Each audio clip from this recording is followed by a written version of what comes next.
মাধবেন্দ্রপুরী নীলাচলের দিকে যাত্রা করে। তাহলে নীলাচলে কি করতে যাচ্ছে? মলায়র চন্দন আনতে। মলায়র চন্দন আনতে যাচ্ছে কেন? ভগবানের অঙ্গ জ্বলে যাচ্ছে, এই জন্য মলায়র চন্দন আনতে যাচ্ছে। সেটা কোন দিন? সেটা হচ্ছে অক্ষয় তৃতীয়া। আমরা জানি যে অক্ষয় তৃতীয়া জগন্নাথকে চন্দন মাখানো হয়, রেগুনার ক্ষীরচোরা গোপীনাথকে চন্দন মাখানো হয়।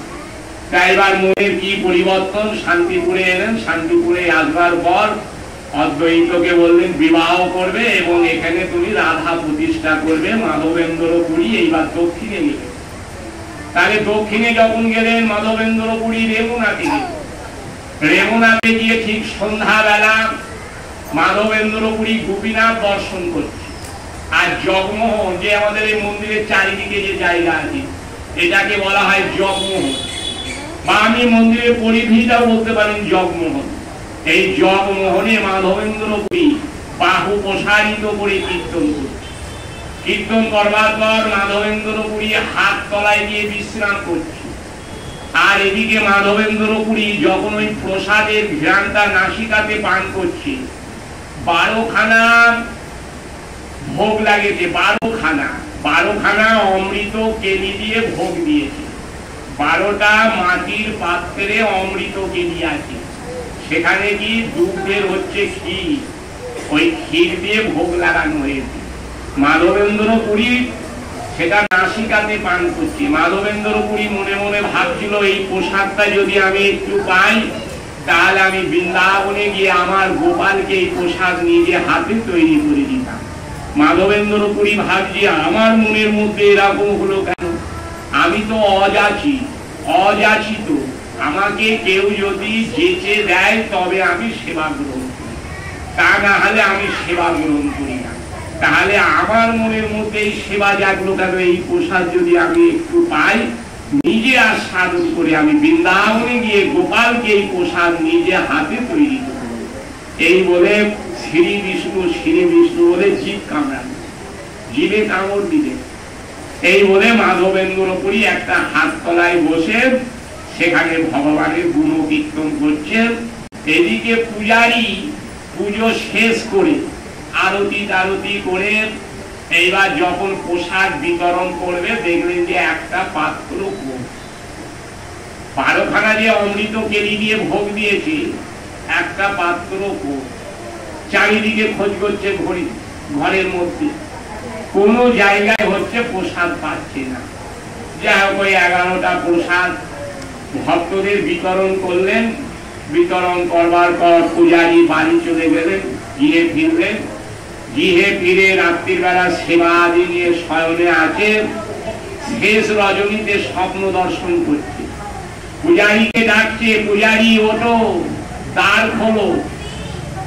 তোমরা যে ক্ষীরের পাত্রটা খোঁজ করছিলে, এটা আমার ভক্ত শ্রেষ্ঠ সন্ন্যাসী মাধবেন্দ্রপুরীর জন্য আমার ধরার অঞ্চলে লুকিয়ে রেখেছি।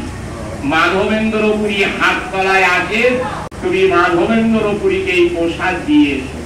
পূজারীরা ভাবছে যে হাজার হাজার বছর ধরে আমাদের পূর্বপুরুষ এই গোপীনাথ বিগ্রহ পুজো করে, আজ পর্যন্ত এই স্বপ্ন তো কেউ দেখিনি। এই যে স্বপ্ন কেউ দেখিনি। সকালবেলা ঘুম থেকে উঠে মন্দির প্রাঙ্গণে এসে দেখছে দরজার সামনে এক হাঁড়ি ক্ষীর। এইবার যেখানে রেমুনার ক্ষীরচোরা গোপীনাথ, সেখান থেকে একটুখানি দূরেই হচ্ছে মাধবেন্দ্রপুরীর সমাধি।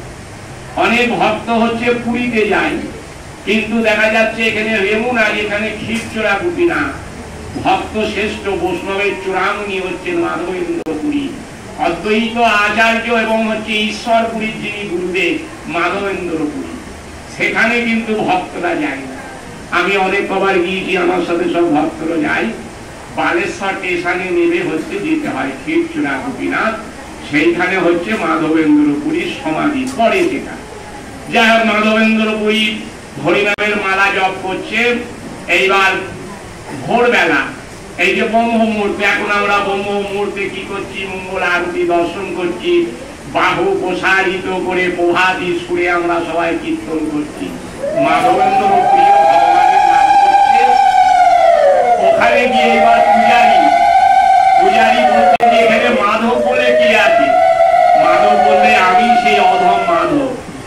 মাধবকে যেই প্রণাম করতে যাচ্ছে, মাধবেন্দ্র পুরী উঠে জিজ্ঞাসা করলেন আপনি কে?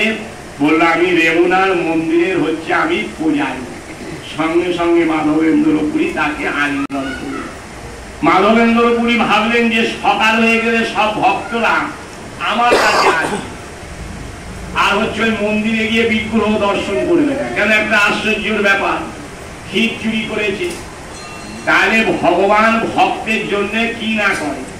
একটা দৃষ্টান্ত দিচ্ছি, অর্জুন মিশ্র শ্রীমদ ভগবত গীতা অধ্যয়ন করছে, অর্থাৎ হচ্ছে নবম অধ্যায় দ্বাবিংশ শ্লোক, অনন্য চিন্তয়ন্ত মাং যে জনা পর্যুপাসতি তেষাং নিত্য অভিযুক্তানাং যোগক্ষেমং বহম্মহম।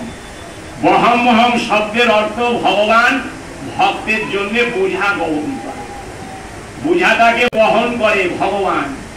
অর্জুন মিশ্র ভাবলেন যে ভগবান বোঝা বহন করবে, ভক্তরা বোঝা বহন করবে। দশে মিলে করি কাজ হারি জিতি নাহি না। যেখানে মৎস্য হয় একজনের টাকা না, বহু লোক ভক্তরা সেখানে হচ্ছে দিয়ে সেইখানে মহোৎসব বা হচ্ছে অষ্টপ্রহর কীর্তন হয়। তাই হচ্ছে সবাইকে নিয়ে, তাই হচ্ছে অর্জুন মিশ্র সেখানে ওই